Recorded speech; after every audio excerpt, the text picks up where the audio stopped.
在视频开之前先问大家一个问题：大家觉得蓝厂 X 系列真正在同价位产品上脱颖而出的是哪一代啊？可以走一波弹幕。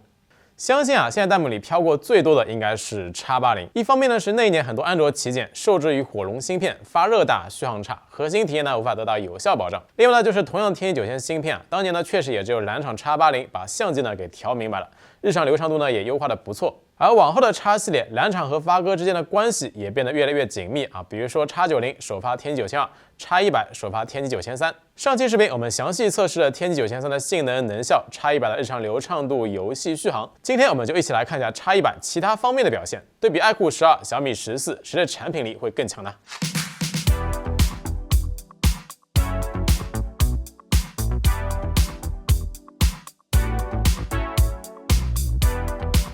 先不说手感X100、iQOO 12、小米14这3台机子，单从后盖设计角度来说，你会更喜欢哪一台呢？可以先走一波弹幕看看。相对于上一代 X90 左上角小奥利奥，今年 X100的相机模组是变大了不少。核心原因呢还是3倍潜望长焦的加入，镜头盖板部分和 iQOO 12一样，用的是 2.5D 弧面玻璃，看着呢比较圆润。我们买到的蓝色版本在光线照射下会反射出一圈一圈类似于星空延时摄影的轨迹，质感这一块我觉得还是挺不错的。而且手感来说也没有iQOO 12垂直中框导致的割手感，就是相机 decal 周围这一圈非对称的月牙湾，看着确实强迫症，总有一种冲动想把它往上转半圈，或者说往下转半圈，保持垂直对称。正面呢依然是双曲面设计但有一说一，X100这额头下巴放在今年来说确实是比较宽的一档了，不如4曲面优雅。即便是和一些直屏机型相比，视觉边框呢也占不到任何优势。我觉得屏幕形态上 X100 Pro 加或者说下一代 X200得改一改了。那满分10分，你会给这一代 X100的外观设计打几分呢？可以走一波弹幕。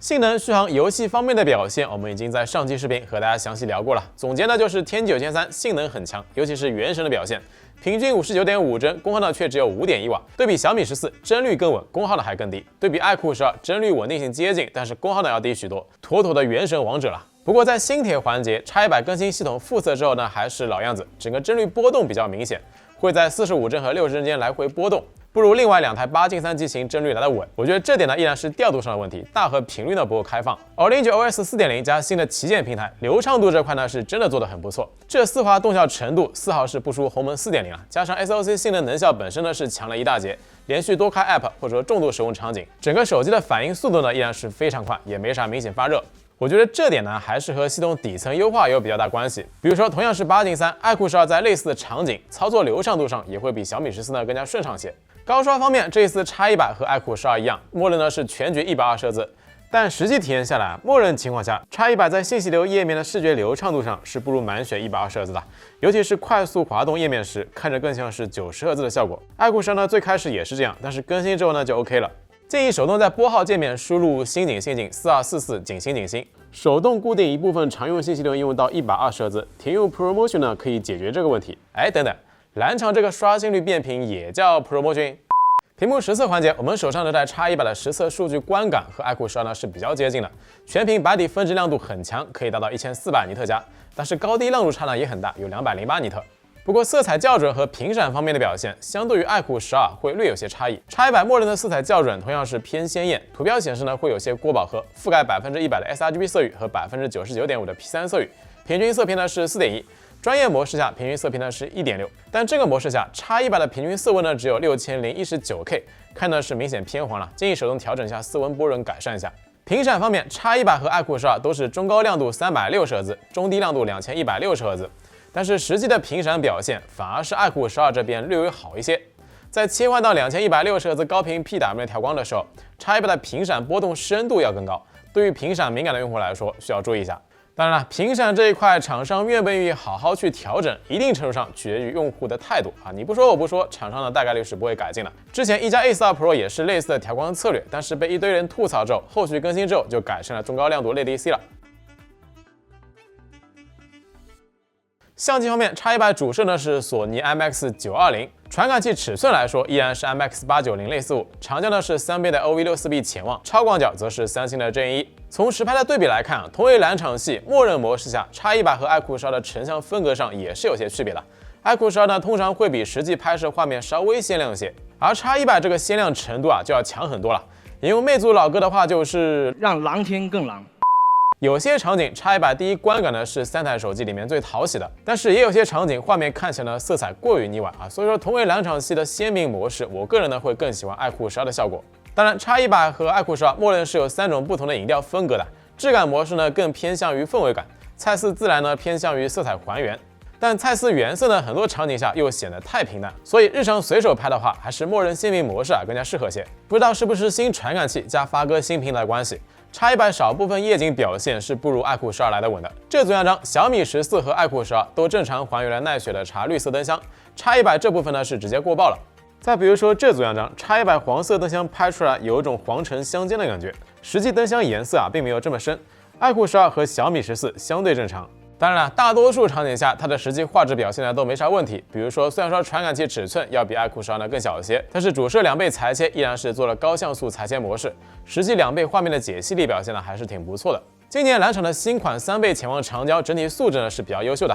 ，f2.57 光圈加持，晚上呢基本是不会缩回主摄变成数码裁切了，而且也支持微距模式，加上 OV64B 传感器本身的解析力优势，3到5倍都有很高的可用性。小米14的真人1长焦因为是2.6倍裁切上来的，5倍模式的可用性呢就比较低了。长焦这块 X100和iQOO 12呢都是强于小米14的。同样的传感器和镜头模组，10倍模式下 X100的解析力呢是不如iQOO 12的，放大看涂抹感会更加明显，细节表现呢要差一些。录像方面 ，X100在 1080p 60帧模式下支持主摄长焦超广角3颗镜头自由切换，这点小米14、iQOO 12呢也是一样。但如果是你选择 4K 60帧模式进行拍摄，那么它还是无法和 iPhone 15 Pro 那样实现主长广3摄自由切换。实际 4K 视频录制画面的动态范围表现不错，但是目前系统在一些大逆光场景里，树叶部分会出现比较严重的紫边现象。结合主摄长焦表现，目前给我的感觉就是今年 X100的成像表现是不如iQOO 12来的稳的。续航方面，上期视频我们已经是做了一次完整测试，7小时18分，很猛，登顶我们数据库中的第一。当然，6%电量呢，因为有明显的 CPU 锁屏，在完整的测试流程里其实呢是会占到一些便宜的。但是排开这6%降频部分的差异，续航呢依然是很强的。120瓦的充电速度，我们实测下来，其实和iQOO 12的120瓦呢是差不多的。15分钟快充电量呢是13.49瓦时，对比之前蓝厂的120瓦要弱些，完整充满耗时27分钟。另外这一代 X100呢也支持了新的 UFCS 通用快充协议。实测下来大概是26瓦左右。另外用酷泰克12移动电源充的话，也能够激发50瓦左右的快充功率。马达方面，今年X100呢是9595规格，实际震感相比上一代是有进步的。输入法呢也内置了多种模拟机械键盘的震动效果，日常使用和小米14的0809加厚版差不多。这方面iQOO 12的1016优势呢就比较大了，马达震感是3台机子里面最猛的。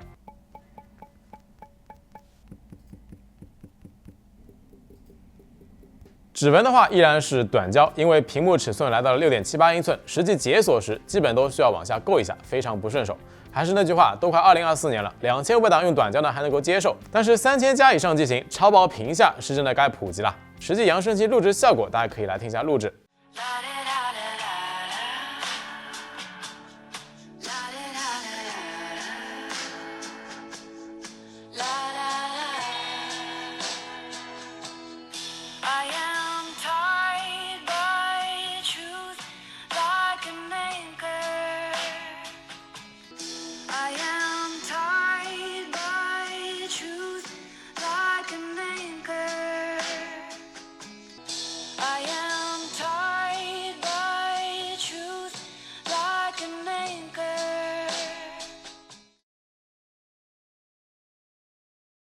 OK， 那么简单小结一波蓝厂 X 系列经过最近这3代的稳步提升，确实呢已经是完全摆脱了原来和 OPPO Reno 系列类似的定位属于是当家旗舰。X100相对于上代 X90 来说，最大的进步呢是性能环节。天玑1003性能效方面完全可以硬杠8进3，日常使用性能呢也更强，一改去年 X90 对比8进2机型的尴尬局面。续航表现呢也很顶，另外今年呢也支持了 IP68。如果按照前2年的更新节奏这个升级幅度呢貌似已经可以了。但问题就在于今年各家中杯的升级力度都是空前的大同为两厂系的 X100和iQOO 12这2台机子定位呢其实是比较接近的。2台机子择其一的话，我会选择iQOO 12。相机规格接近，但最终的调试效果上，iQOO12的算法优化更好，比如说部分夜景表现和长焦的解析力。另外呢，就是直屏好贴膜，尤其是对于游戏党来说iQOO12的马达、双扬声器也都是优势，甚至同为 1.5K 屏 ，PWM 调光的设定上还比 X100呢略微护眼些。X100的优势呢，可能就是握持手感相对更加舒服，线下如果有人认识的话，可以直接便宜大几百，所以就有一种本是同根生，相煎何太急的感觉